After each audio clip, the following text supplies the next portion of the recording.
कुंदूर का पानी को भी सुखा के हम अपना जमातिया और को जला दिया। उनके पास पैसा है, उनके पास प्राइम मिनिस्टर है।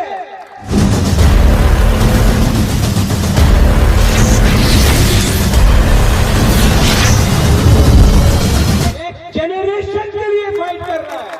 फर्क है एक नेता में और एक बुबागरा में, ये फर्क है एक पॉलिटिशियन में, एक महाराजा में।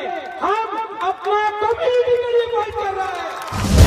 हमारा वॉरियर्स हो, हम लोग फाइट करेगा, आखिरी दम तक फाइट करेगा, अपना लोगों को बेचेगा नहीं।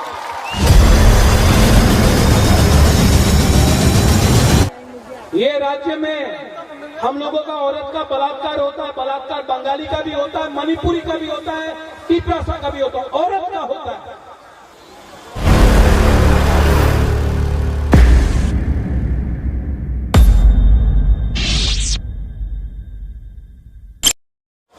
यहां में कोई अरेस्ट होता है, वीआईपी बनकर सब बच जाता है। यहां में जब नशा आता है तो हम लोगों का नेक्स्ट जनरेशन बर्बाद होता है।